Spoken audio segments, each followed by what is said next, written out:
What do you call an empire that lasts twice as long as ancient Rome, conquers 3 continents, and changes the course of world history? The Ottomans, and their story, is more incredible than you could imagine. We're unveiling the entire 623-year saga of the Ottoman Empire, from tribal origins to global domination. Get ready for a historical roller coaster that will leave you speechless. The roots of the Ottoman Empire can be traced back to the Kayyi tribe, a branch of the Oghuz Turks. These nomadic people hailed from the vast steppes of Central Asia, known for their fierce warrior culture and military prowess. In the 13th century, as the Mongol hordes swept across Asia, the Kayyi, like many other tribes, were forced to flee their ancestral lands. Led by Ertugrul Gazi, the Kayyi made their way into Anatolia, eventually settling near the town of Sogut. This region, on the fringes of the Byzantine Empire, would become the cradle of the Ottoman power. At the time, the dominant force in Anatolia was the Seljuk Sultanate of Rum, and the Kayyi initially pledged their allegiance to these Turkish rulers. However, the political landscape of Anatolia was in flux. In 1243, the Seljuks suffered a crushing defeat at the hands of the Mongols in the Battle of Kosedag. This event marked the beginning of the end for Seljuk power in the region, creating a power vacuum that smaller Turkish beyliks or principalities began to fill. It was in this context that Ertugrul's son, Osman I, rose to prominence.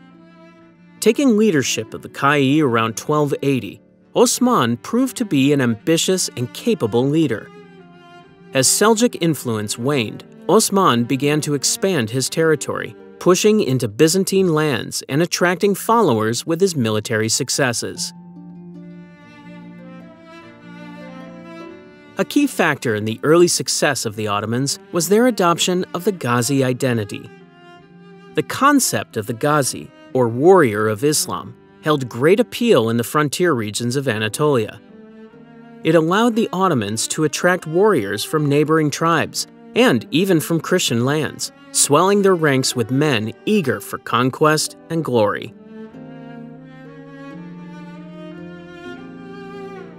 The legend of Osman's dream became a powerful symbol of Ottoman destiny.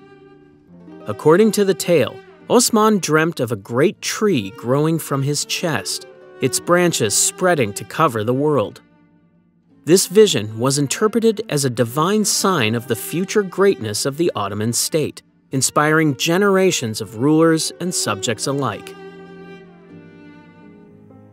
While Osman's dream foretold greatness, it was his practical actions that transformed this vision into reality. The rise of the Ottoman Empire hinged on a delicate balance of military might and political savvy that would reshape the map of Anatolia. Osman I, also known as Osman Gazi, took the reins of his father Ertugrul's small frontier principality and began to expand its influence. His strategic moves and charismatic leadership would lay the groundwork for an empire that would endure for centuries. While Osman's dream foretold greatness, it was his practical actions that transformed this vision into reality. The rise of the Ottoman Empire hinged on a delicate balance of military might and political savvy that would reshape the map of Anatolia. Osman I, also known as Osman Gazi, took the reins from his father Ertugrul's small frontier principality and began to expand its influence. His strategic moves and charismatic leadership would lay the groundwork for an empire that would endure for centuries. In 1299, Osman made a bold move that would change the course of history. He officially declared independence from the declining Seljuk Sultanate, marking the birth of the Ottoman Empire.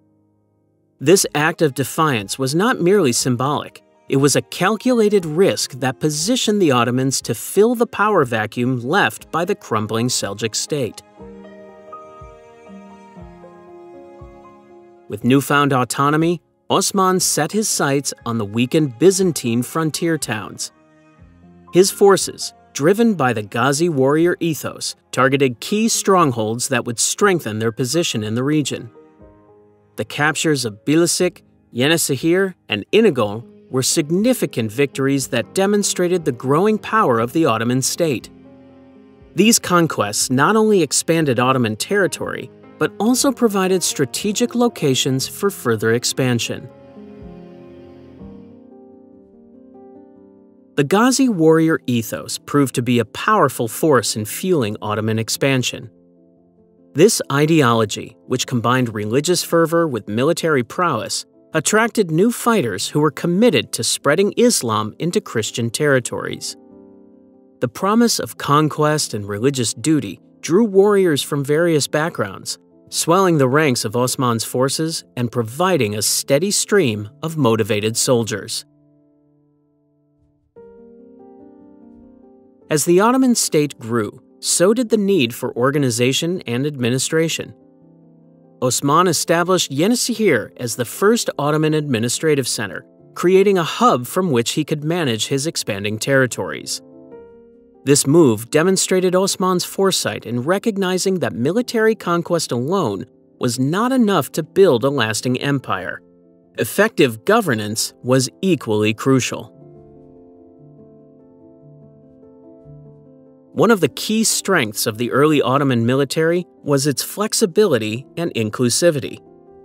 Osman developed a system that incorporated both Turkic nomads and Christian mercenaries, creating a diverse and potent fighting force. This approach not only strengthened their military capabilities, but also laid the foundation for the multicultural empire that the Ottomans would become. By embracing warriors from different backgrounds, Osman created a military that was adaptable and capable of facing a variety of challenges. Perhaps one of the most significant military campaigns of Osman's reign was the Siege of Bursa. This long-term operation began under Osman's leadership, though the city would not fall until shortly after his death in 1326, under the rule of his son Orhan Gazi. The Siege of Bursa demonstrated the Ottomans' growing military capabilities and their ability to undertake prolonged campaigns against well-fortified Byzantine cities. As Osman's son, Orhan Gazi, took the reins of power in 1326, the Ottoman state stood at a pivotal crossroads. The young principality was poised for transformation, and Orhan's reign would see it evolve from a frontier beylik into a formidable empire straddling two continents. This period of early expansion set the stage for centuries of Ottoman dominance in the region. Orhan's first major accomplishment was the completion of the conquest of Bursa, a campaign initiated by his father. The fall of this strategically important Byzantine city marked a significant milestone for the Ottomans. Bursa became the first official Ottoman capital, signaling the transition from a nomadic tribal structure to a more settled state. This shift was further solidified by Orhan's introduction of the first Ottoman currency, the silver akçe, which helped standardize trade and taxation within the growing realm. The new ruler recognized the need for a more structured administration to govern his expanding territories. He established a centralized bureaucracy, laying the groundwork for the complex Ottoman governmental system that would develop over the following centuries. This administrative evolution was crucial in managing the diverse populations now under Ottoman control and in organizing resources for further expansion. Orhan's military campaigns focused primarily on Byzantine territories in northwestern Anatolia. By 1331, the Ottomans captured the city of Nicaea, known to the Turks as Iznik. This former Byzantine capital had served as a symbol of Christian resistance in Anatolia and its fall represented a significant blow to Byzantine power in the region. 6 years later, in 1337, the important port city of Nicomedia, or Izmit, also fell to Ottoman forces, further cementing their control over the region and providing access to the Sea of Marmara. Perhaps the most consequential event of Orhan's reign occurred in 1354, when the Ottomans first crossed into Europe. An earthquake had severely damaged the Byzantine defenses at Gallipoli, and Ottoman forces seized the opportunity to capture this strategic peninsula. The foothold on the European continent would prove crucial for future Ottoman expansion into the Balkans, opening up new avenues for conquest and setting the stage for the empire's eventual domination of southeastern Europe. Orhan also made significant changes to the Ottoman military structure, most notably with the creation of the Janissary Corps. This elite infantry unit was composed of Christian youths converted to Islam through the Devshirme system, a practice of conscription that would become a hallmark of Ottoman military recruitment. The Janissaries, trained from childhood and loyal directly to the Sultan, formed the core of the Ottoman army and would play a crucial role in future conquests. As Murad I ascended to the Ottoman throne in 1362, the empire stood at a crossroads. The young Sultan, son of Aurangzeb, recognized that the future of Ottoman power lay not in Anatolia, but across the Bosphorus in the Balkans. This shift in focus would transform the Ottoman state from a regional power to a formidable empire straddling two continents. Murad's first major conquest came in 1369, when Ottoman forces captured the city of Adrianople, known today as Edirne. This strategic victory had far-reaching consequences. Adrianople, with its prime location in southeastern Europe, became the new Ottoman capital. The move signaled the empire's commitment to European expansion and provided a launchpad for further campaigns into the Balkans. But Murad's ambitions required more than just territorial gains. He needed a powerful and loyal military force to support his expansionist agenda. To this end, Murad formalized and expanded the Devshirme system. This controversial practice involved the systematic recruitment of Christian boys from conquered territories. These youths were converted to Islam and trained to serve in the elite Janissary Corps or in the Ottoman administration. The Devshirme system had a profound impact on the empire's military and administrative capabilities. It provided a steady stream of highly trained and loyal soldiers, creating a powerful standing army that could rival any in Europe. Moreover, it helped to integrate conquered populations into the Ottoman system, as some of these recruits rose to high positions within the empire's hierarchy. Murad's military prowess was put to the test in 1371 at the Battle of Maritsa. A coalition of Serbian nobles seeking to push back against Ottoman expansion marched against the Sultan's forces. The battle ended in a decisive Ottoman victory, cementing their dominance in the region and opening the way for future conquests. In the wake of this victory, Murad employed a shrewd strategy of imposing vassalage on many Balkan states. Instead of outright conquest, which would have been costly and potentially destabilizing, he forced these states to pay tribute while allowing them to maintain a degree of local autonomy. This approach expanded Ottoman influence without the need for constant warfare, creating a network of client states that served as a buffer zone and a source of revenue for the empire. The pinnacle of Murad's reign came in 1389 with the Battle of Kosovo. The clash between Ottoman forces and a coalition of Balkan states led by Serbian Prince Lazar would prove to be a turning point in the history of southeastern Europe. The battle was hard-fought, with heavy losses on both sides. In a dramatic turn of events, Murad himself was assassinated on the battlefield by a Serbian noble who had feigned surrender to get close to the Sultan. Despite Murad's death, the Ottomans emerged strategically victorious from the Battle of Kosovo.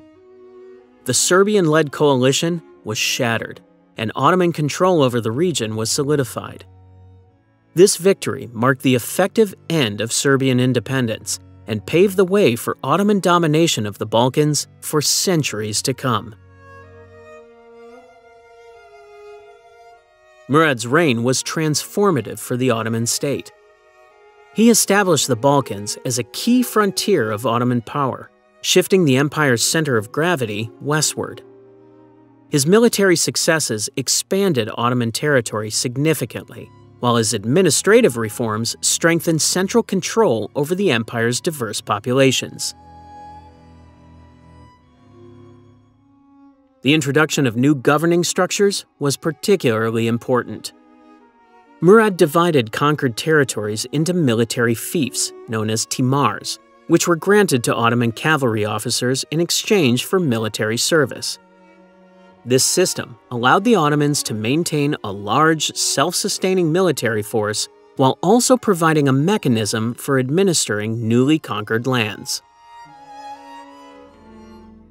As Bayezid I took the reins of the Ottoman Empire in 1389, he inherited a realm poised for greatness. Unlike his predecessors who methodically expanded their territories, Bayezid embarked on an aggressive campaign of conquest that would push the empire to its zenith, and ultimately to the brink of disaster. Bayezid's military prowess quickly became apparent as he swept through the Balkans and Anatolia. Bulgaria fell under Ottoman control, and large swaths of Serbia succumbed to his forces. In Anatolia, numerous beyliks, small Turkish principalities, were absorbed into the growing empire. This rapid expansion transformed the Ottomans from a regional power into a formidable force spanning 2 continents. In 1394, Bayezid set his sights on the ultimate prize, Constantinople. The once mighty Byzantine capital had long been a thorn in the side of Ottoman ambitions. Bayezid initiated a blockade of the city, hoping to starve it into submission.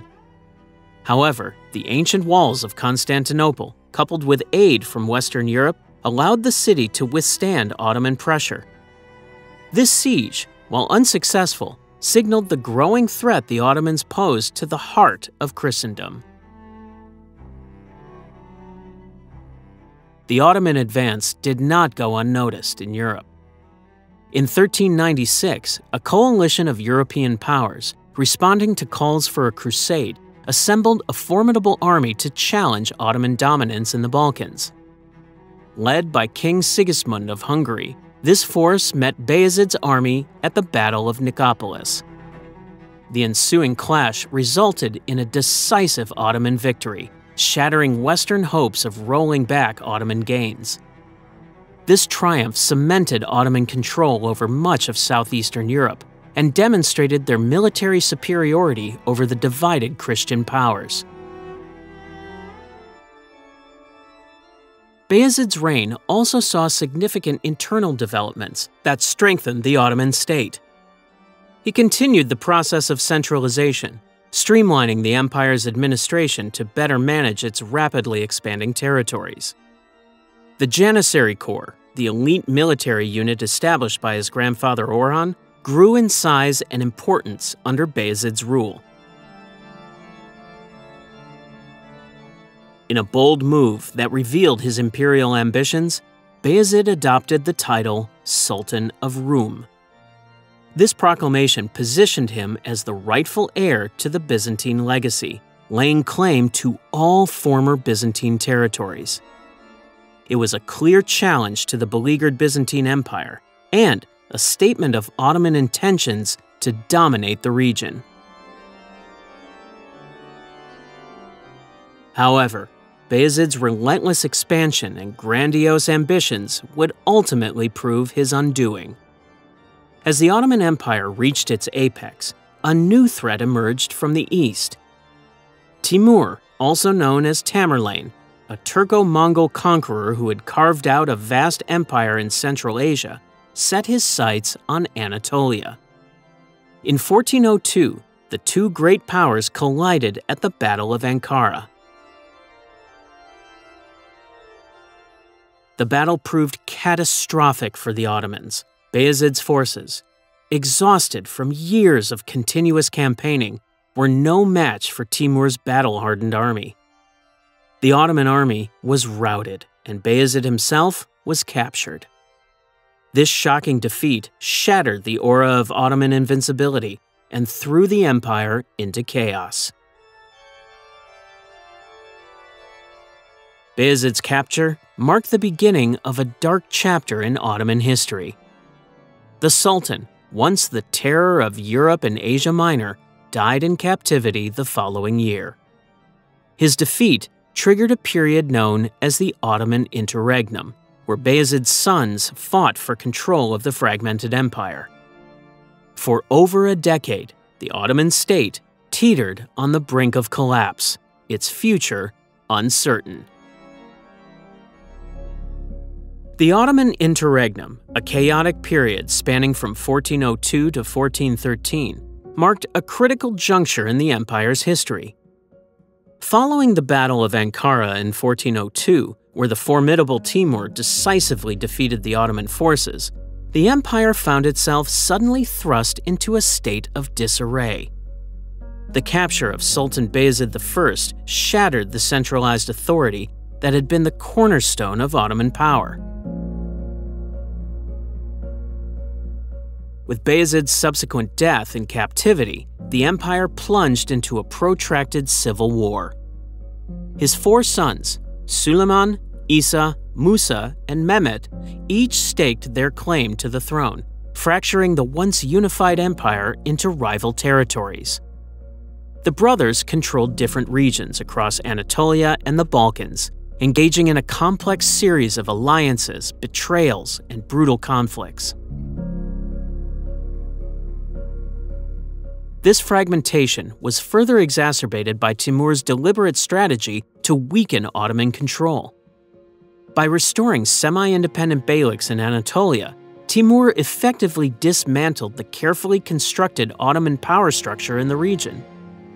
These newly empowered beyliks, eager to assert their independence, added another layer of complexity to the already volatile political landscape. The consequences of this internal strife were far-reaching. The Ottoman Empire's rapid expansion, which had been a hallmark of its rise to power, ground to a halt. Former vassal states in the Balkans, sensing weakness in their once mighty overlord, seized the opportunity to reclaim their independence. The empire that had struck fear into the hearts of its neighbors now found itself struggling to maintain control over its existing territories. As the civil war raged on, the empire's resources were steadily drained. The conflict consumed not only the military might of the Ottomans, but also their economic and administrative capabilities. Internal unrest became widespread as the population suffered under the weight of constant warfare and political instability. The brothers' struggle for supremacy played out across the empire's territories. Suleiman initially held sway in the European provinces, while Isa controlled much of western Anatolia. Mehmet, the youngest, maintained his base of power in north-central Anatolia. Musa, initially allied with Mehmet, later turned against him in a bid for power in the Balkans. The conflict saw numerous twists and turns. Suleiman, despite his initial strong position, was eventually defeated by Musa in 1411. Musa's reign in the European provinces was short-lived, however, as Mehmet, with support from the Byzantine Empire Manuel II Palaeologus, crossed into Europe and defeated him in 1413. The Ottoman state's vulnerability became glaringly apparent. The dispute over succession highlighted the potential for dynastic conflicts to tear apart even the most powerful of empires. It underscored the critical importance of strong, centralized leadership in maintaining the cohesion of such a vast and diverse state.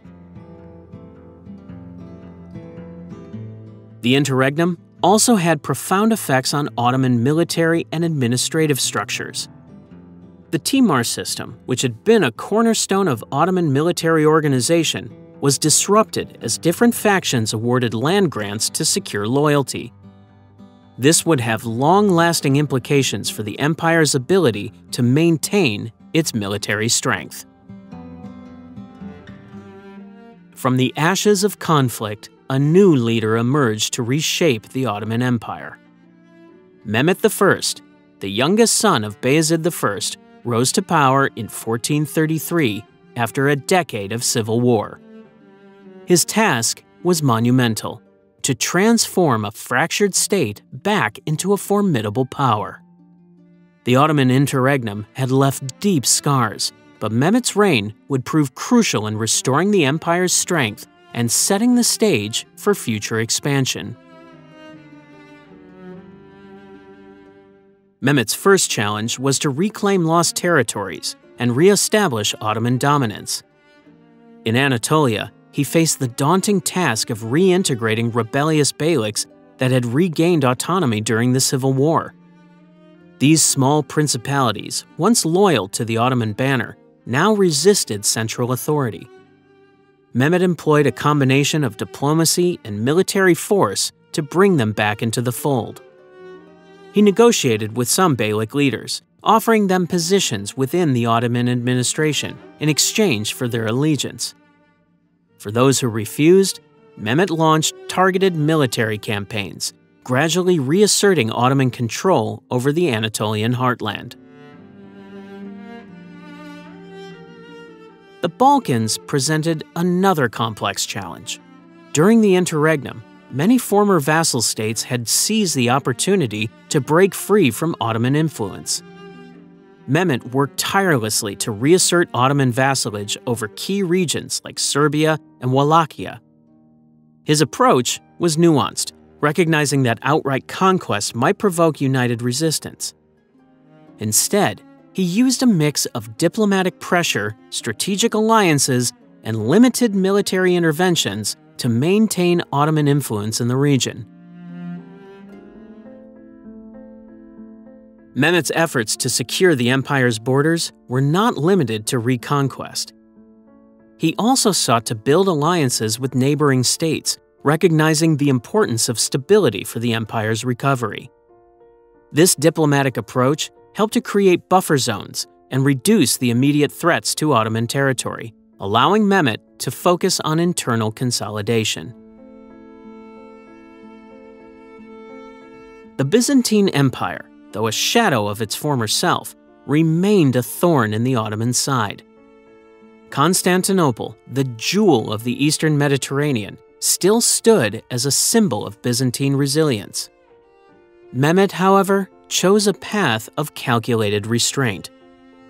Rather than launching a costly siege that might strain his recovering empire, he maintained a delicate balance of pressure and diplomacy with the Byzantines. This strategy kept Constantinople contained while allowing Mehmet to focus on more pressing matters of imperial reconstruction. Internally, Mehmet faced the enormous task of rebuilding the administrative system that had been severely disrupted during the Civil War. He worked to re-establish the Timar system, the backbone of Ottoman military and administrative organization. This involved reassigning land grants to loyal supporters and ensuring that the cavalry forces, so crucial to Ottoman military success, were properly maintained and equipped. Economic recovery was another key focus of Mehmet's reign. The years of civil war had severely disrupted trade networks both within the empire and with neighboring states. Mehmet took steps to re-establish these vital economic arteries. He encouraged commerce by improving roads, protecting merchant caravans, and negotiating trade agreements with neighboring powers. These efforts gradually revitalized the Ottoman economy, filling the imperial coffers and providing the resources needed for future expansion.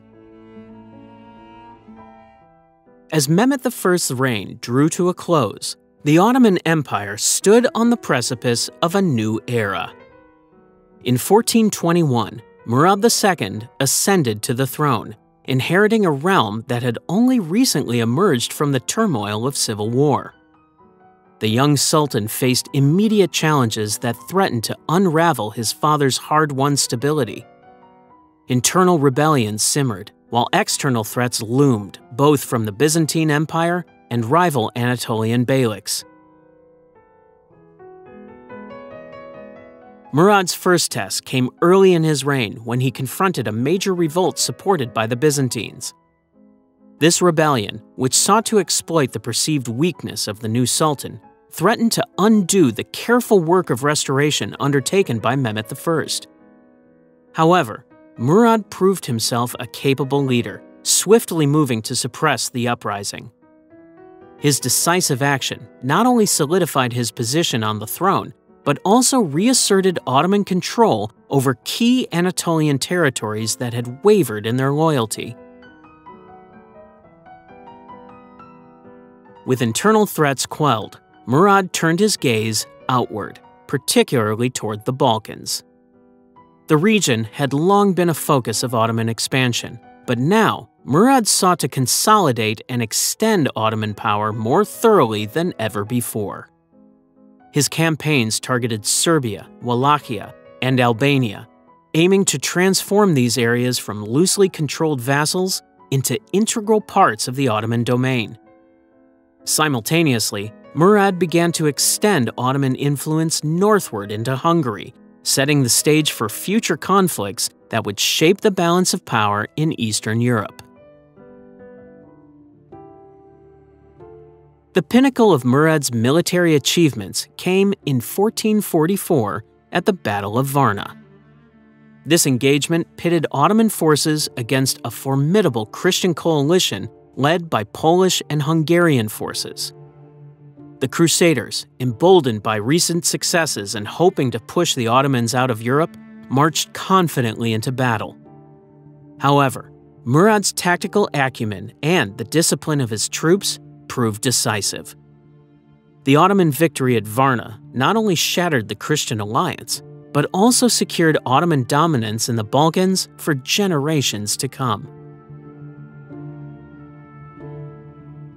Despite this triumph, Murad's reign was not without its persistent challenges. Chief among these was the ongoing resistance led by the Albanian leader Skanderbeg. Skanderbeg's rebellion, which began in 1443, would prove to be a thorn in the side of Ottoman control in the region for decades. The Albanian leader's guerrilla tactics and intimate knowledge of the mountainous terrain frustrated Ottoman attempts to fully subdue the area, showcasing the limits of Ottoman power, even at the height of their Balkan dominance. In a surprising move that demonstrated both the complexity of Ottoman politics and Murad's own character, the Sultan temporarily abdicated the throne in favor of his son, Mehmet II, in 1444. This decision, likely motivated by a desire for respite from the burdens of rule, proved short-lived. The instability caused by having a youthful and inexperienced ruler during a time of ongoing conflict soon became apparent. Recognizing the potential dangers, Murad returned to power shortly after, reassuming control of the empire he had so carefully shaped. The later years of Murad's reign were marked by a focus on consolidation and preparation. Understanding the importance of secure borders for the empire's future expansion, Murad invested heavily in strengthening Ottoman fortresses throughout the Balkans and Anatolia. These fortifications served not only as defensive bulwarks, but also as launching points for future campaigns, embodying the forward-thinking strategy that characterized Murad's rule. As Murad II's reign drew to a close, the Ottoman Empire stood poised on the brink of a new era. In 1451, a young and ambitious sultan ascended the throne, his eyes fixed on a prize that had eluded his predecessors for centuries. Mehmed II, barely 19 years old, harbored a singular vision: the conquest of Constantinople, the jewel of the Byzantine Empire. Mehmet's preparations were meticulous and far-reaching.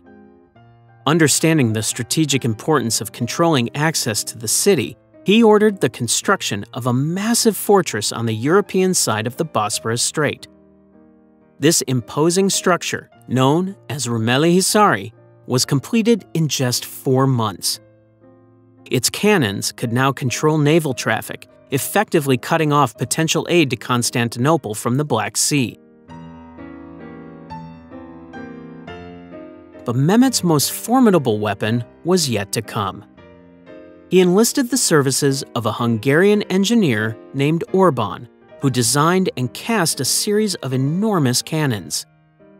These behemoths, some measuring over 8 meters in length, were capable of hurling stone balls weighing up to 600 kilograms. Such firepower had never before been seen in siege warfare. In April 1453, Mehmet launched his assault on Constantinople. The city's defenses, which had repelled attacks for over a millennium, now faced their greatest test. For 53 days, the Ottoman forces battered the ancient walls with relentless cannon fire. Inside the city, the Byzantine Emperor Constantine XI and his outnumbered defenders fought desperately to hold their ground. The siege reached its climax on May 29, 1453. In the early hours of the morning, Ottoman troops breached the walls and poured into the city. The last Byzantine Empire fell in the fierce street fighting that followed. By nightfall, the Ottomans had achieved what many had thought impossible. Constantinople, the heart of the Eastern Roman Empire for over 1,000 years, had fallen. Mehmet wasted no time in transforming his hard-won prize. He immediately set about restoring and revitalizing the city, which had suffered from years of decline and neglect. The young sultan envisioned a new imperial capital that would rival the greatest cities of the world. He encouraged immigration across his realm, bringing in skilled artisans, scholars, and merchants to repopulate the city. In a stroke of political and religious symbolism, Mehmet converted the Hagia Sophia, the great cathedral of Eastern Christianity, into a mosque. Yet he also took steps to protect the city's Christian and Jewish communities, understanding that their skills and connections would be vital to the city's future prosperity. This policy of relative religious tolerance would become a hallmark of Ottoman rule in the centuries to come. With Constantinople secured, Mehmet turned his attention to expanding and consolidating Ottoman power. He led campaigns deep into the Balkans, conquering Serbia in 1459 and effectively ending its independence. The following year saw the fall of Morea in southern Greece, and in 1461, the Empire of Trebizond on the Black Sea coast surrendered to Ottoman forces. These conquests eliminated the last vestiges of Byzantine rule and solidified Ottoman control over the region.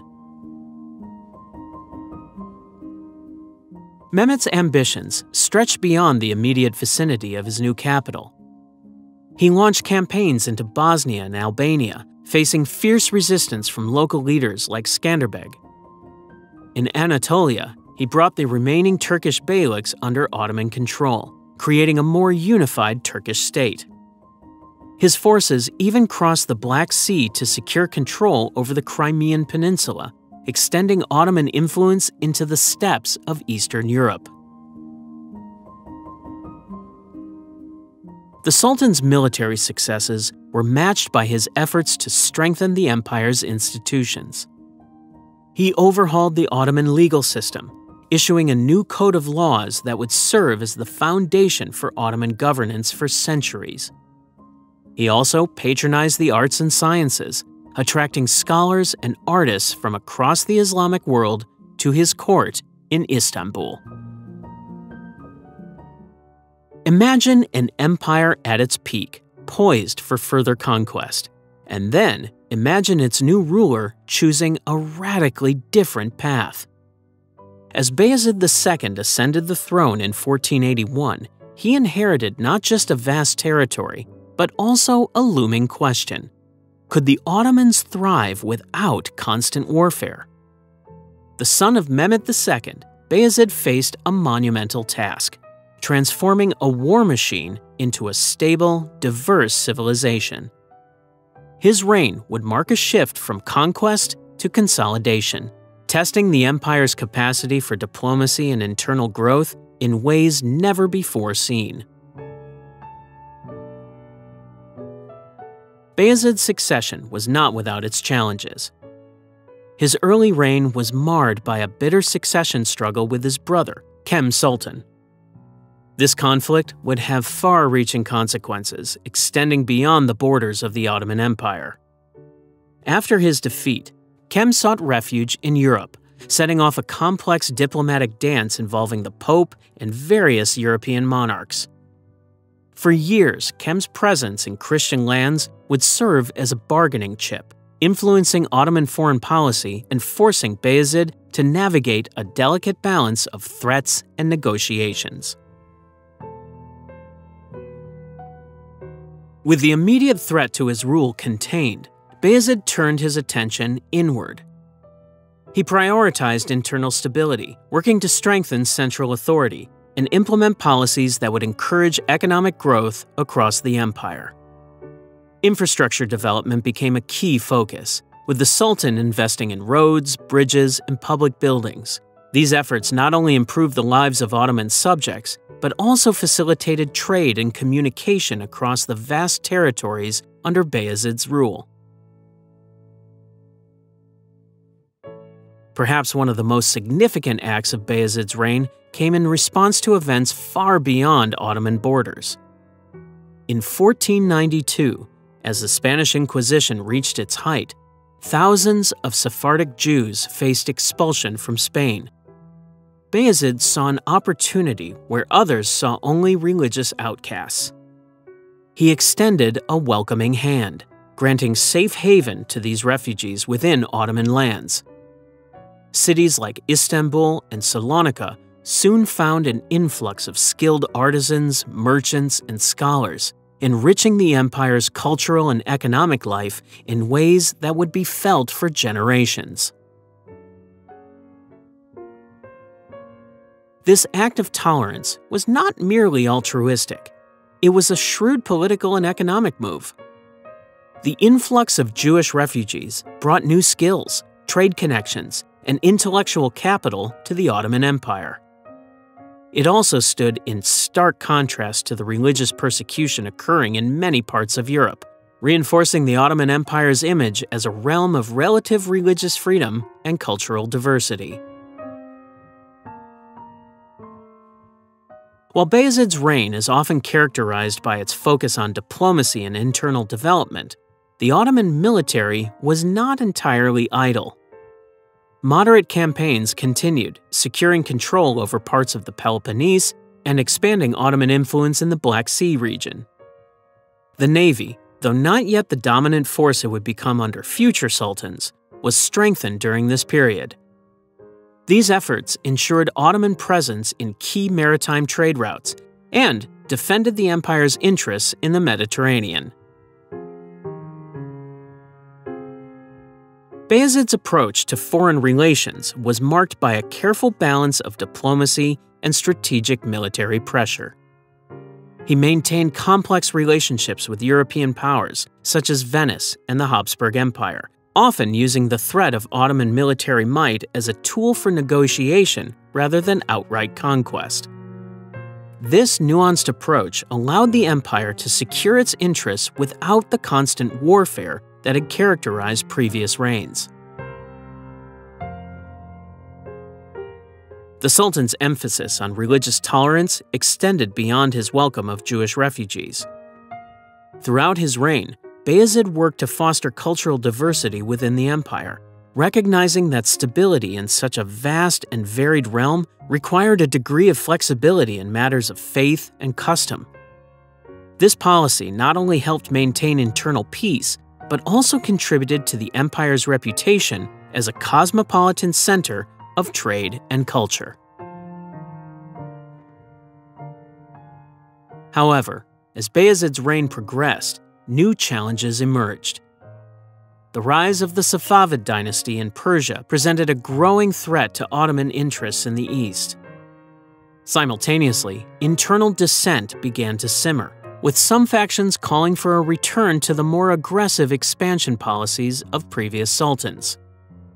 These pressures would ultimately lead to Bayezid's forced abdication in favor of his son, Selim I, in 1512.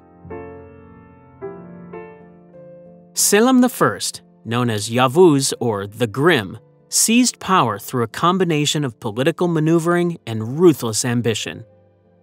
His ascension marked the beginning of a brief but transformative reign that would alter the course of Ottoman history and reshape the balance of power in the Middle East. Selim's first order of business was to secure his position on the throne. With calculated precision, he eliminated potential rivals, including his own brothers and numerous high-ranking officials. This brutal consolidation of power earned him his ominous moniker and ensured that his rule would be absolute and unchallenged.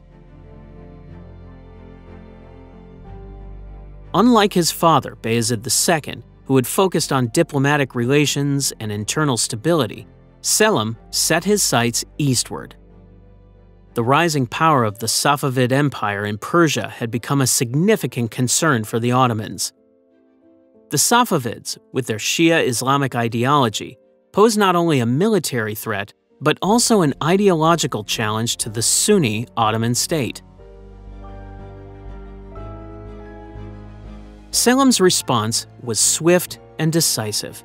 He launched a series of campaigns against the Safavids, culminating in the Battle of Chaldiran in 1514. This pivotal engagement showcased the superiority of Ottoman military tactics and technology. The Ottoman forces, equipped with firearms and artillery, overwhelmed the Safavid cavalry, securing a crushing victory. The Battle of Chaldiran not only safeguarded Ottoman control over Anatolia, but also marked the beginning of a centuries-long rivalry between the Ottoman and Safavid empires. With his eastern flank secured, Selim turned his attention southward. The Mamluk Sultanate of Egypt, which controlled vast territories including Syria and the holy cities of Mecca and Medina, became his next target. In a campaign that lasted less than 2 years, Selim's forces decisively defeated the Mamluks in 2 major battles, Marj-Dabik in 1516 and Ridania in 1517. The conquest of the Mamluk territories had far-reaching consequences for the Ottoman Empire. It brought Egypt, Syria, and the Hijaz under Ottoman control, vastly expanding the empire's territory and resources. The acquisition of Egypt, with its fertile Nile Valley and control over important trade routes, significantly boosted the empire's wealth and economic power. Perhaps even more significant was the religious and political implications of this conquest. With control over Mecca and Medina, the holiest sites in Islam, Selim was able to claim the title of Caliph of Islam. This move transformed the Ottoman Sultan from merely a powerful Muslim ruler into the recognized religious and political leader of the entire Muslim world. The impact of Selim's conquests on Ottoman society and culture was profound. The empire now encompassed a vast territory stretching from the Balkans to Egypt, incorporating diverse populations and cultures. This newfound diversity brought new challenges in governance, but also enriched Ottoman culture as ideas, art, and scholarship flowed more freely across the expanded empire. Selim's reign also saw significant developments in Ottoman naval power. Recognizing the strategic importance of maritime control, he invested in expanding and modernizing the Ottoman fleet. This laid the groundwork for future Ottoman naval dominance in the Mediterranean and Indian Ocean, which would reach its zenith under his successor. When Selim I died unexpectedly in 1520, he left behind an empire transformed. In just 8 years, he had nearly doubled the size of Ottoman territories, secured the empire's eastern borders, and elevated the Ottoman Sultan to the position of Caliph. The stage was set for what would become known as the Golden Age of the Ottoman Empire under his son and successor, Suleiman the Magnificent. As Selim I's body was laid to rest in 1520, few could have predicted the seismic shift about to occur in world politics. His successor, Suleiman I, would not only expand the empire's borders, but redefine the very essence of Ottoman power. Known as Suleiman the Magnificent in the West and Kanuni, the lawgiver, in the Islamic world, this new sultan ushered in what would become known as the Golden Age of the Ottoman Empire. Suleiman wasted no time in asserting Ottoman dominance. In 1521, he captured Belgrade, a strategic fortress that had long resisted Ottoman advances. This victory opened the way for further expansion into Central Europe. Just 5 years later, at the Battle of Mohacs in 1526, Suleiman's forces decisively defeated the Hungarian army, effectively ending Hungarian independence and establishing Ottoman control over much of the region. The young sultan's ambitions knew no bounds. In 1529, he set his sights on Vienna, the heart of Habsburg power. The first siege of Vienna marked the farthest reach of Ottoman expansion into Europe. Though ultimately unsuccessful in capturing the city, the siege sent shockwaves through European courts, cementing the Ottoman Empire's reputation as a formidable military power. Suleiman's conquests were not limited to land. Under the leadership of the brilliant naval commander Barbarossa Hayreddin Pasha, the Ottoman Navy achieved supremacy in the Mediterranean. This naval dominance allowed for the expansion of Ottoman control along the North African coast and into the Middle East. By the mid-16th century, the Ottoman Empire stretched from Hungary to Yemen and from Algeria to Mesopotamia, encompassing an unprecedented expanse of territory. But Suleiman's legacy extended far beyond military conquests. His reign saw a comprehensive overhaul of the Ottoman legal system, earning him the title the Lawgiver. He implemented reforms that touched every aspect of Ottoman society, from criminal law to land management. These legal innovations would shape Ottoman governance for centuries to come. The Sultan's court became a beacon of cultural and artistic achievement. Under Suleiman's patronage, Ottoman architecture reached new heights. The renowned architect Mimar Sinan designed some of the empire's most iconic structures, including the magnificent Süleymaniye Mosque in Istanbul. This architectural masterpiece, with its soaring domes and slender minarets, stands as a testament to the artistic heights achieved during Suleiman's reign.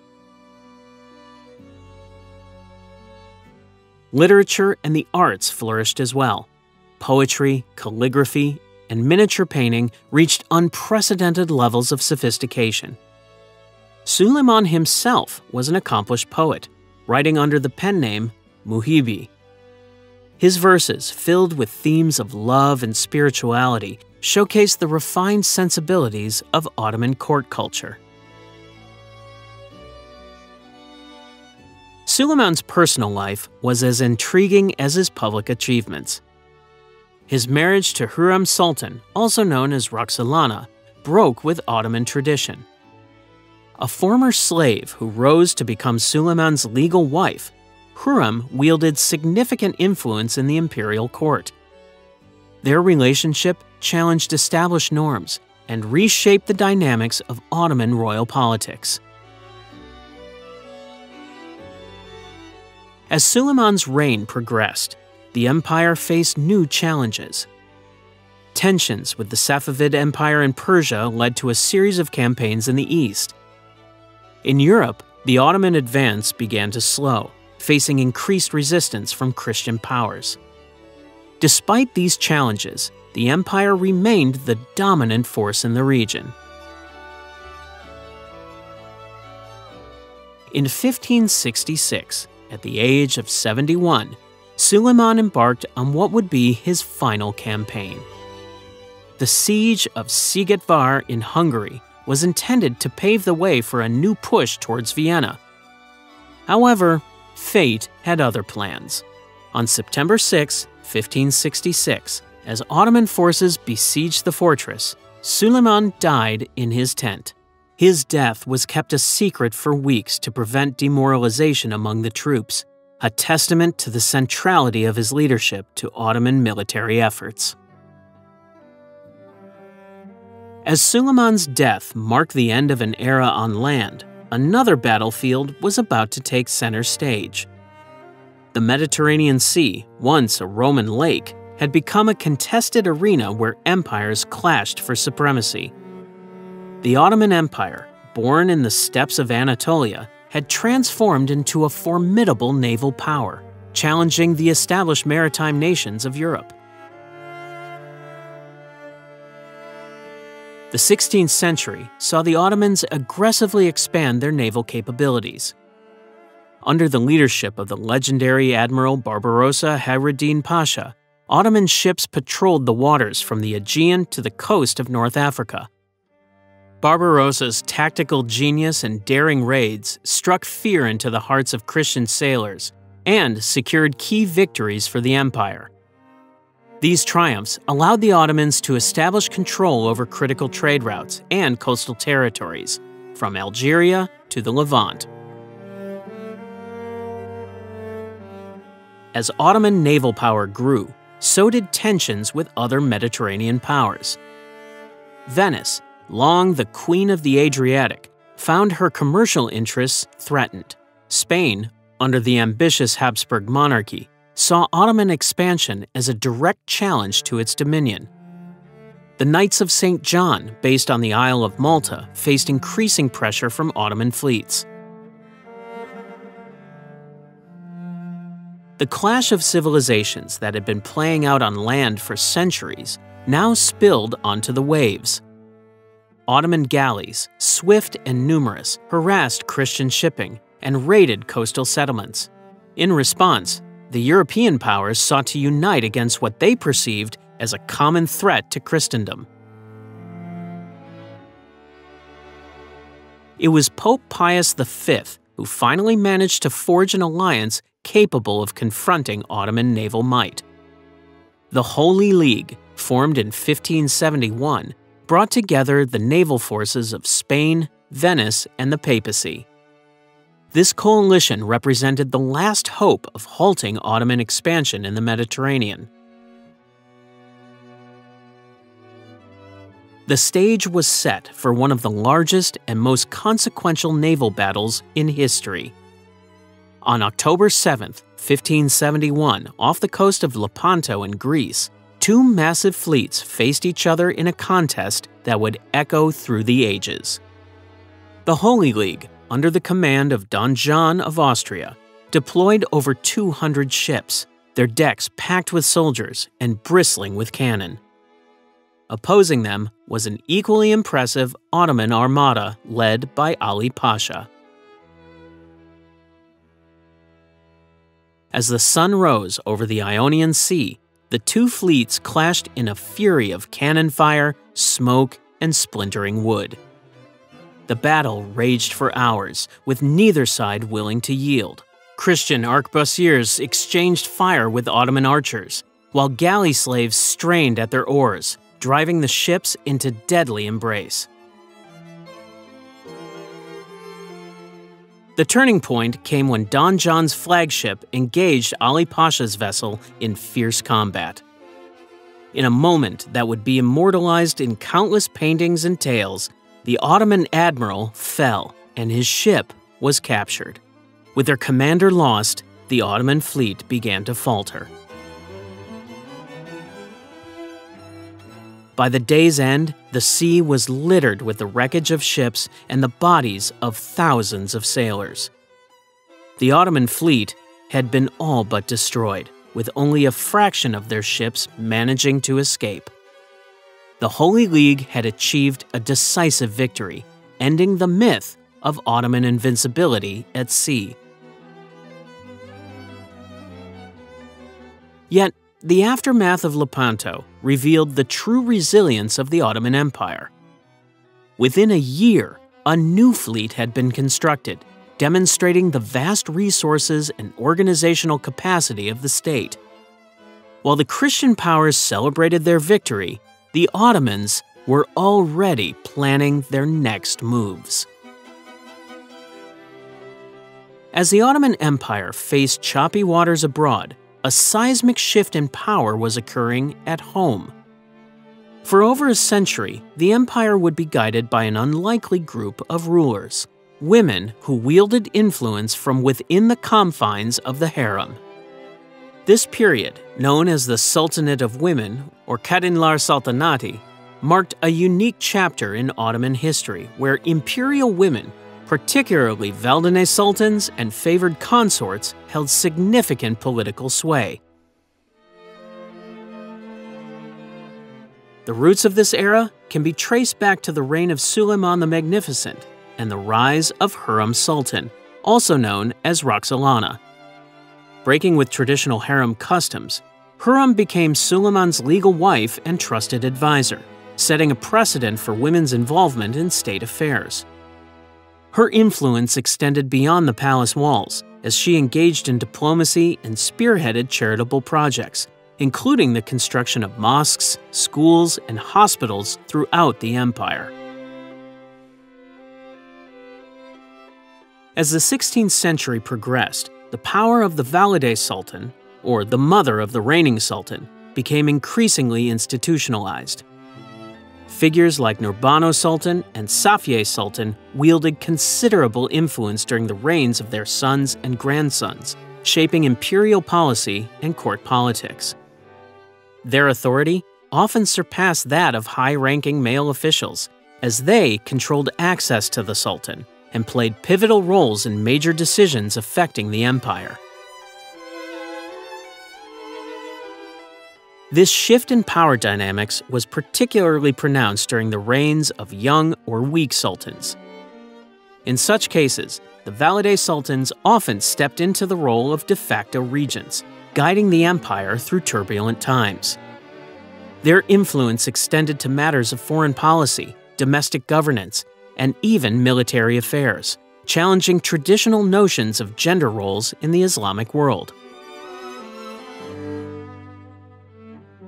The era of the Sultanate of Women reached its zenith with the ascendancy of Kösem Sultan, one of the most formidable figures in Ottoman history.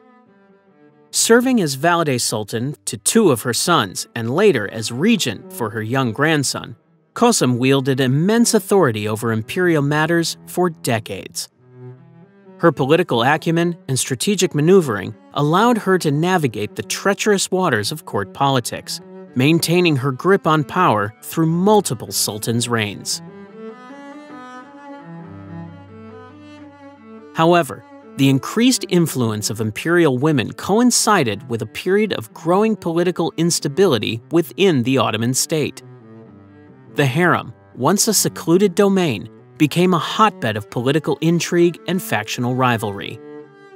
Competing groups within the palace vied for power, often leading to intense conflicts, elaborate schemes, and even assassinations. This internal strife gradually eroded the empire's central authority, contributing to long-term administrative challenges. While the Sultanate of Women had its share of political turmoil, it also saw significant contributions to Ottoman culture and society.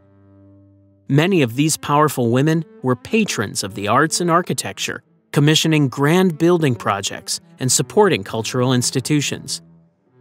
Their philanthropy extended to the establishment of charitable foundations, which provided essential services to the empire's diverse population. As the echoes of Kösem Sultan's demise faded, a new chapter in Ottoman history unfolded, one of paradoxical growth and decay. The empire stood at a crossroads of prosperity and peril, its vast territories stretching across 3 continents, connecting Europe, Asia, and Africa through a web of vital trade routes. In the bustling metropolises of Istanbul, Cairo, and Baghdad, the pulse of commerce beat strong. Markets overflowed with exotic goods from distant lands, fragrant spices, lustrous silks, aromatic coffee, and intricate textiles. The empire's coffers swelled with the profits of this thriving trade, fueling an era of economic expansion that touched every corner of Ottoman society. Yet beneath this glittering facade of prosperity, insidious cracks were forming in the empire's foundation. The influx of New World silver into European markets sent shockwaves through the Ottoman economy. As the value of silver plummeted, the empire's currency suffered a catastrophic devaluation. Inflation soared, eroding the purchasing power of ordinary citizens and straining the resources of the state. In the countryside, a different story unfolded. Agricultural production expanded to meet the growing demands of urban centers and international markets. However, the burden of heavy taxation fell squarely on the shoulders of peasant farmers. Corrupt local officials, more interested in lining their own pockets than serving the needs of their constituents, exacerbated the plight of rural communities. The simmering discontent eventually boiled over into open revolt, as peasants rose up against the oppressive system that threatened their livelihoods. The once vaunted Janissary Corps, long the backbone of Ottoman military might, now cast a long shadow over the empire's political landscape.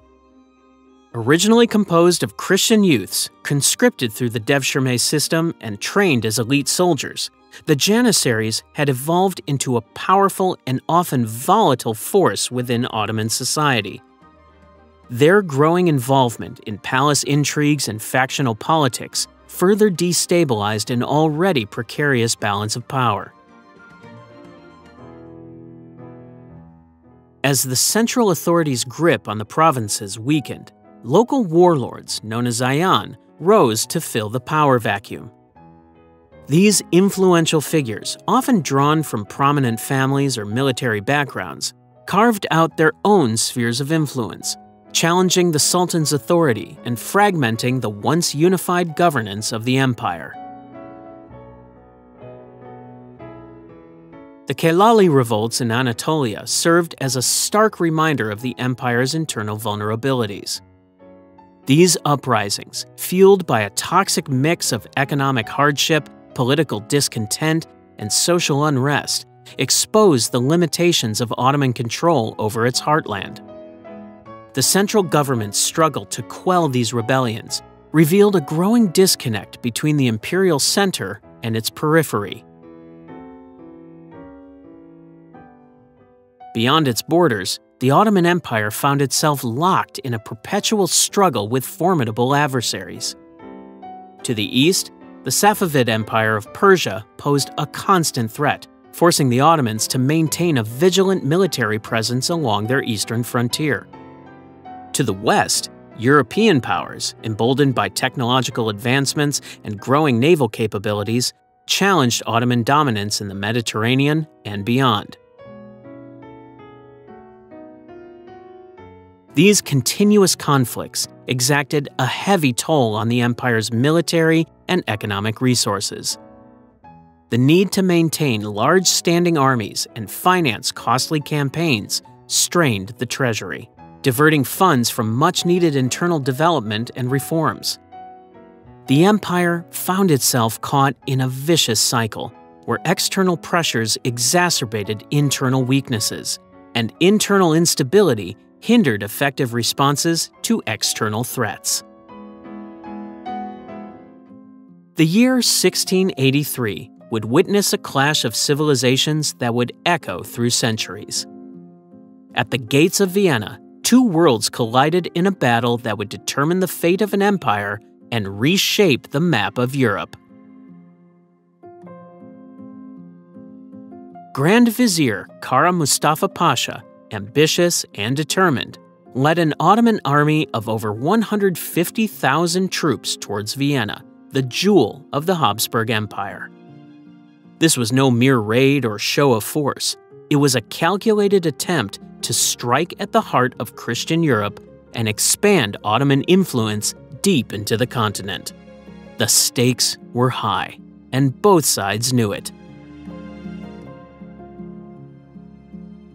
As July 1863 dawned, the Ottoman forces encircled Vienna, their vast numbers dwarfing the city's defenders. The siege began in earnest, with Ottoman artillery pounding the city's walls, while sappers worked tirelessly to undermine its defenses. Inside the city, Ernst Rüdiger von Starhemberg rallied his outnumbered troops, knowing that the fate of Central Europe hung in the balance. For 2 long months, Vienna held out against the Ottoman onslaught. The city's inhabitants faced hunger, disease, and the constant threat of breached walls. Yet, they persevered, their resolve strengthened by the knowledge that they were the last line of defense against Ottoman expansion into the heart of Europe. As summer turned to autumn, the situation grew dire for the defenders. But unbeknownst to the Ottomans, a storm was brewing on the horizon. King John III Sobieski of Poland, answering the call of the Habsburg Emperor Leopold I, was marching to Vienna's aid with a coalition of Polish, Austrian, and German forces. On September 12, 1863, the relief army crested the Kahlenberg Hills overlooking Vienna. The sight that greeted them was one of devastation and desperation. The Ottoman camp sprawled across the landscape, a city unto itself, while Vienna's walls stood battered but unbroken. What followed was one of the largest cavalry charges in history. King Sobieski, leading his famed winged hussars, descended upon the Ottoman lines like a thunderbolt. The coalition's attack caught the Ottomans off guard, sowing chaos in their ranks. Kara Mustafa Pasha, who had been so close to victory, now found his army crumbling around him. As night fell on that fateful day, the Ottoman army was in full retreat. The Battle of Vienna had ended in a crushing defeat for the empire that had once seemed unstoppable. King Sobieski, entering the abandoned Ottoman camp, is said to have paraphrased Julius Caesar's famous quote, declaring, "We came, we saw, God conquered." The aftermath of the failed siege reverberated across Europe and the Ottoman Empire. For the Europeans, it marked a turning point, the moment when the Ottoman tide began to recede. The victory galvanized Christian Europe, leading to the formation of the Holy League in 1684, a coalition determined to push the Ottomans out of Central Europe once and for all.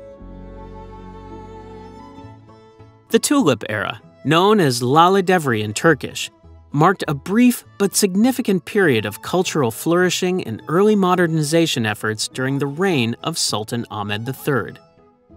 This era, lasting from 1718 to 1730, derived its name from the Ottoman elite's fascination with tulips, which became a symbol of refinement and luxury. The Treaty of Passarowitz in 1718 ushered in a rare period of peace for the empire, allowing the Ottoman leadership to shift its focus inward. With external pressures temporarily alleviated, Sultan Ahmed III and his Grand Vizier Ibrahim Pasha embarked on a series of domestic reforms and cultural initiatives aimed at revitalizing the empire's standing. During this time, Istanbul experienced an architectural renaissance. The city's skyline was transformed with the construction of new palaces, libraries, and ornate fountains. One of the most iconic structures from this period is the Fountain of Ahmed III, located in the front of Topkapi Palace. Its intricate designs and calligraphy exemplified the artistic sophistication of the era. The Tulip Era also saw the Ottoman elite embracing elements of European art, architecture, and fashion. This cultural exchange was facilitated by increased diplomatic relations with Western powers, particularly France. Ottoman ambassadors were sent to European capitals, returning with new ideas and influences that would shape the empire's artistic and intellectual landscape. One of the most significant developments of this period was the establishment of the first Ottoman printing press in 1727. Ibrahim Mutafarika, a Hungarian-born Ottoman polymath, spearheaded this revolutionary project. The introduction of printed books in the Ottoman Empire marked a turning point in the dissemination of knowledge and ideas. While religious texts remained handwritten, the printing press allowed for the mass production of secular works, including scientific treatises and historical accounts. The Tulip Era was characterized by a flourishing of cultural activities. Poetry, music, and public festivals became central to Ottoman high society. Tulip gardens became popular among the elite, with rare bulbs fetching exorbitant prices. These gardens were often the setting for lavish entertainments, where poetry was recited, music was played, and the latest fashions were displayed.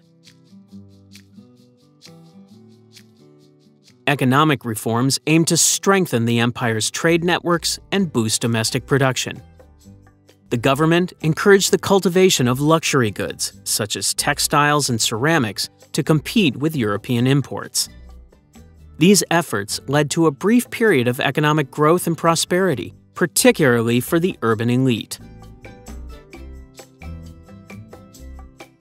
However, the extravagance and westernization associated with the Tulip Era began to sow the seeds of discontent among conservative factions and the common population. While the elite enjoyed their tulip gardens and lavish entertainments, ordinary citizens faced economic hardship and rising taxes. The perceived decadence of the ruling class, coupled with the influence of foreign ideas, alarmed traditional elements within Ottoman society. This growing tension culminated in the Petrona Halil Revolt of 1730. Led by Petrona Halil, a former Janissary, the uprising brought together discontented soldiers, religious conservatives, and common people who had grown weary of the excesses of the Tulip Era. The rebels stormed the palace, demanding the deposition of Sultan Ahmed III and an end to the reforms and extravagances that had come to define his reign. The 18th century saw the rise of Imperial Russia as a formidable adversary, challenging Ottoman dominance in Eastern Europe and the Black Sea region. This shift in the balance of power would spark a series of conflicts known as the Russo-Turkish Wars, forcing the Ottomans to confront their military weaknesses and embark on a path of reform. The first major clash between these two empires came with the Russo-Turkish War of 1735 to 1739. This conflict tested the Ottoman military's capabilities against the rising Russian power. While the Ottomans managed to regain control of Belgrade through the Treaty of Belgrade in 1739, they were forced to cede territory in the northern Black Sea region. This loss marked the beginning of a pattern that would define Ottoman-Russian relations for decades to come. As Russia's ambitions grew, so did its naval presence in the Black Sea. The push towards the Ottoman-controlled Crimea became a focal point of tension between the two empires. The strategic importance of the Black Sea region couldn't be overstated. Control over these waters meant influence over trade routes and access to warm water ports, a long-standing goal of Russian expansion. The Russo-Turkish War of 1768 to 1774 proved to be a turning point in this ongoing struggle. The conflict ended with the devastating Treaty of Küçük-Kaynarca in 1774, which dealt a severe blow to Ottoman power and prestige. Russia gained access to the Black Sea, secured the right to protect Orthodox Christians within Ottoman territories, and exerted significant influence over the Crimean Khanate. This last point was particularly crucial, as it set the stage for Russia's eventual annexation of Crimea in 1783, a loss that shook the Ottoman Empire to its core. These military defeats exposed the glaring weaknesses in the Ottoman military system. The once feared Ottoman armies, which had struck terror into the hearts of European powers for centuries, now found themselves outmatched by modern Russian tactics and technology. The need for reform became painfully apparent, prompting a series of modernization efforts aimed at revitalizing the empire's military capabilities. Sultan Selim III emerged as a key figure in these early reform attempts. Recognizing the urgent need for change, he initiated the creation of the Nizam-i-Sadid, or New Order Army. This force was modeled after European military structures, incorporating modern training techniques and equipment. Alongside military reforms, Selim III also sought to restructure the state's financial systems to support these modernization efforts. The goal was clear: to bring the Ottoman military up to par with its European counterparts and halt the empire's decline. However, these reforms faced significant opposition from within. The Janissary Corps, once the elite fighting force of the empire, had become a powerful and conservative institution resistant to change. Many Janissaries saw the new army as a threat to their privileged position and opposed any attempts at modernization. This internal resistance created a volatile political situation, ultimately hampering the success of early reform efforts. The repeated losses in the Russo-Turkish Wars had far-reaching consequences beyond military defeats. They exposed the Ottoman Empire's vulnerabilities to the world, encouraging other powers to challenge Ottoman authority. Moreover, these conflicts cemented Russia's role as the Ottoman Empire's primary rival in Eastern Europe, a dynamic that would shape regional politics for generations to come. As the Ottoman Empire entered the 19th century, it faced a stark reality: adapt or perish. The Tanzimat era, meaning reorganization, would usher in a period of unprecedented change. But could centuries-old traditions truly be reshaped by the stroke of a sultan's pen? The seeds of reform were planted during the reign of Sultan Mahmud II, who recognized the urgent need for modernization. However, it was his son, Sultan Abdulmecid I, who truly set the wheels of change in motion. In 1839, he issued the Hatti-Sherif of Golani, a groundbreaking edict that promised legal equality for all Ottoman subjects, regardless of their religion or ethnicity. This was followed by the Hatti-Humayun of 1856, which further cemented these principles. At the heart of the Tanzimat reforms was a desire to centralize and strengthen the state.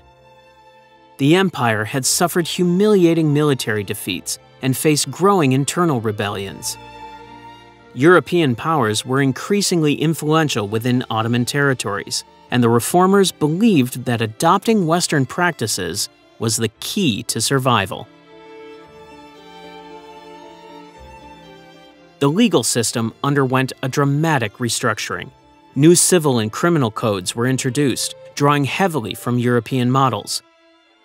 Secular courts were established to operate alongside traditional Islamic ones, creating a dual system that sought to balance modernity with tradition. This legal reform aimed to create a more just and efficient system of governance, one that could better serve the empire's diverse population. Education became a key focus of the reformers. Recognizing that a modern state required an educated populace, they established secular schools, universities, and military academies. These institutions were designed to produce a new class of bureaucrats and officers, trained in Western methods and ready to lead the empire into a new era. The expansion of education also had the effect of exposing more Ottomans to European ideas and culture, further accelerating the pace of change. Infrastructure development was another crucial aspect of the Tanzimat reforms. Railways began to crisscross the empire, connecting distant provinces to the capital and facilitating trade and troop movements. Telegraph lines were installed, dramatically improving communication across the vast Ottoman territories. Modern ports were constructed, integrating the empire more closely with global trade networks. Economic reforms aimed to modernize the Ottoman financial system and encourage foreign investment. However, these changes had mixed results. While they did lead to increased trade and economic activity, they also deepened the empire's reliance on European loans. This financial dependency would eventually contribute to the empire's economic instability and vulnerability to foreign influence. Despite the ambitious scope of the Tanzimat reforms, they faced significant challenges. Conservative elements within Ottoman society resisted what they saw as an abandonment of traditional Islamic values. The reforms also struggled to keep pace with the growing nationalist movements in the Balkans, where subject peoples increasingly sought independence rather than equality within the empire. The effectiveness of the reforms was further hampered by the empire's vast size and diverse population. Implementing sweeping changes across such a large and varied territory proved to be an enormous challenge. Many of the reforms were unevenly applied, with their impact felt most strongly in urban areas and less so in the rural hinterlands. The Tanzimat era came to an end in 1876 with the ascension of Sultan Abdulhamid II to the throne. Initially supportive of reform, he oversaw the promulgation of the empire's first constitution. As the Ottoman Empire entered the 19th century, it faced a new and formidable challenge: the rise of ethnic nationalism. This ideological force, born from the crucible of European Enlightenment thought, began to spread like wildfire through the diverse populations of the empire. For centuries, the Ottomans had maintained a delicate balance among their various ethnic and religious groups. Now, that balance was tipping. The Balkans became the epicenter of this nationalist awakening. Inspired by the ideals of self-determination and cultural identity, various ethnic groups began to envision futures beyond Ottoman rule. The Greek War of Independence, which erupted in 1821, marked a turning point. For 9 years, Greek revolutionaries fought against Ottoman forces, capturing the imagination of Philhellenes across Europe. The eventual success of the Greek cause in 1830 sent shockwaves through the empire. It demonstrated that independence was possible, and other groups took note. Serbia, too, began its journey towards autonomy. Through a series of revolts and negotiations, the Serbian Principality gradually loosened the Ottoman grip. Meanwhile, in Bulgaria, a cultural renaissance was underway.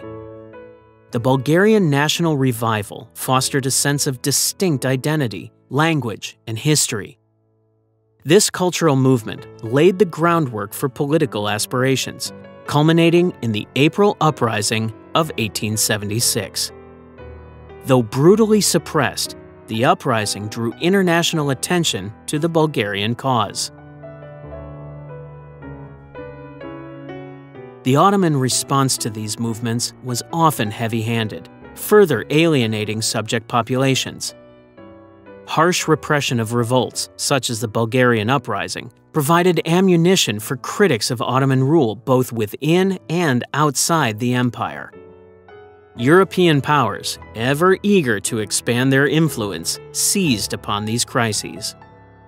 Russia, in particular, positioned itself as the protector of Slavic and Orthodox Christians in the Balkans, intervening militarily on multiple occasions. The empire's Arab provinces, while slower to develop nationalist movements, were not immune to the winds of change. Local elites began to assert themselves more forcefully, challenging traditional Ottoman authority. The seeds of Arab nationalism were being sown, though they would not fully bloom until the early 20th century. The concept of Arab identity, distinct from Turkish rule, began to take root in intellectual circles. As nationalist movements gained strength, the Ottoman Empire found itself increasingly on the defensive. Each uprising, whether successful or not, eroded imperial legitimacy and strained resources. The empire's inability to effectively manage its diverse populations became glaringly apparent. Attempts at reform, such as the Tanzimat era's promise of legal equality for all subjects, often came too late or were implemented inconsistently. The cycle of revolt, repression, and external intervention took a heavy toll. With each passing decade, the empire lost more territory. The Congress of Berlin in 1878 redrew the map of the Balkans, further shrinking Ottoman holdings in Europe. Romania, Serbia, and Montenegro gained full independence, while Bulgaria became an autonomous principality. The Ottoman Empire, once stretching across 3 continents, was contracting before the world's eyes. This territorial fragmentation had severe economic consequences. The loss of productive regions and trade routes weakened the empire's financial position. Attempts to modernize the military and bureaucracy necessary to combat internal unrest and external threats placed enormous strain on the treasury. The empire found itself caught in a vicious cycle. Instability led to economic weakness, which in turn fueled further instability. The The dawn of the 20th century brought seismic shifts to the Ottoman Empire. In 1908, a group of reformers known as the Young Turks, organized under the Committee of Union and Progress, or CUP, ignited a revolution that would reshape the empire's future. Their primary goal was to modernize and strengthen the Ottoman state, which had been declining for decades under the autocratic rule of Sultan Abdulhamid II. The Young Turk Revolution forced Abdulhamid II to restore the Ottoman constitution, which had been suspended for over 3 decades. This marked a return to parliamentary governance and briefly raised hopes for meaningful reform. The revolution was driven by a desire to centralize authority, curb European interference, and bring the empire into the modern age. However, it also intensified internal divisions that had been simmering for years. In 1909, a failed counter-coup attempt led to the deposition of Abdulhamid II. He was replaced by Mehmed V, but real power shifted to the CUP. 3 key figures emerged as the de facto rulers of the empire: Enver Pasha, Talat Pasha, and Kemal Pasha. These men would guide Ottoman policy through the tumultuous years ahead. The new regime faced immediate challenges. The Italo-Turkish War of 1911 to 1912 resulted in the loss of Libya to Italy, dealing a blow to Ottoman prestige. This was followed by the Balkan Wars of 1912 to 1913, which stripped the empire of nearly all its remaining European territories. These defeats highlighted the urgent need for further reforms and modernization. Seeking to reverse its decline and regain lost territories, the Ottoman Empire made a fateful decision to enter World War I in 1914 on the side of the Central Powers. This choice would prove disastrous. The empire suffered major defeats, including a crushing loss at the Battle of Sarikamish against Russia in the winter of 1914 to 1915. The campaign, launched in the harsh Caucasus Mountains, resulted in the loss of tens of thousands of Ottoman soldiers to cold and starvation. As the war progressed, the empire faced internal rebellion. The Arab Revolt, which began in 1916 and was supported by British officer T.E. Lawrence, further weakened Ottoman control over its Middle Eastern territories. The revolt, fueled by promises of Arab independence, dealt a severe blow to Ottoman authority in the region. One of the darkest chapters in Ottoman history unfolded during this period. In 1915, the government initiated what would become known as the Armenian Genocide. This resulted in the mass deportation and deaths of over 1 million Armenians, leaving a lasting stain on Ottoman history and continuing to impact international relations to this day. The Ottoman Empire's final chapter unfolded against the backdrop of World War I, a conflict that would ultimately seal its fate. As the dust settled on the global conflict, the once mighty empire found itself on the losing side, facing a harsh reckoning. The Treaty of Sèvres, signed in 1920, dealt a crushing blow to Ottoman sovereignty. This agreement carved up the empire's remaining territories, placing vast swaths of land under Allied control and leaving only a small portion of Anatolia under Ottoman rule. For many Turks, the Treaty of Sèvres represented not just defeat, but humiliation. It sparked a fierce nationalist backlash, rallying those who refused to accept the dismemberment of their homeland. From this cauldron of resentment and determination emerged a figure who would reshape the course of Turkish history: Mustafa Kemal Atatürk. Ataturk, a decorated military officer, became the driving force behind the Turkish War of Independence.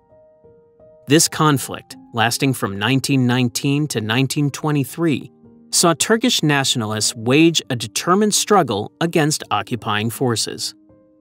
The war was marked by several pivotal engagements, including the Battle of Sakarya in 1921.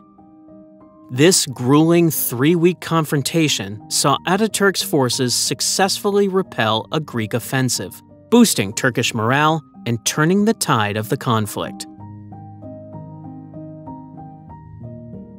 The following year, Turkish forces achieved another crucial victory at the Battle of Dumlupinar. This engagement shattered Greek resistance in Anatolia, paving the way for the recapture of Izmir and effectively ending the Greek presence in the region. These military successes strengthened Ataturk's position and demonstrated the viability of an independent Turkish state. As the war progressed, the very foundations of Ottoman rule began to crumble. In November 1922, the Grand National Assembly of Turkey, established by Ataturk and his supporters, took the momentous step of abolishing the Ottoman Sultanate. This act brought an end to over 6 centuries of Ottoman imperial rule. Sultan Mehmet VI, the last to sit on the Ottoman throne, fled Istanbul, seeking refuge abroad and symbolizing the final dissolution of the empire. The Turkish nationalist triumph led to a new round of negotiations with the Allied powers. The result was the Treaty of Lausanne, signed in 1923. This agreement superseded the earlier Treaty of Sèvres and recognized the sovereignty of the new Turkish state. It established the borders of modern Turkey, securing Turkish control over Anatolia and eastern Thrace while relinquishing claims to former Ottoman territories in the Middle East and North Africa. On October 29, 1923, Mustafa Kemal Ataturk proclaimed the establishment of the Republic of Turkey. This declaration marked the formal birth of the modern Turkish state and a decisive break from the Ottoman past. Ankara, rather than Istanbul, was chosen as the capital of the new republic, symbolizing a fresh start and a shift away from the imperial legacy. The following year saw another seismic shift in Turkish society. In March 1924, Ataturk and the Grand National Assembly abolished the Caliphate, the last remaining vestige of Ottoman religious authority. This move underscored Ataturk's commitment to creating a secular state, free from the entanglements of religious power that had characterized the Ottoman system. With the foundations of the new republic in place, Ataturk embarked on a sweeping program of reforms aimed at modernizing Turkish society. These changes touched every aspect of life, from education and law to dress and language. The Latin alphabet replaced the Arabic script, Western-style clothing was encouraged, and a new civil code based on European models was introduced. Women gained new rights, including the right to vote and stand for election. These reforms, effectively known as Kemalism after their architect, sought to transform Turkey into a modern, secular nation-state aligned with Western values.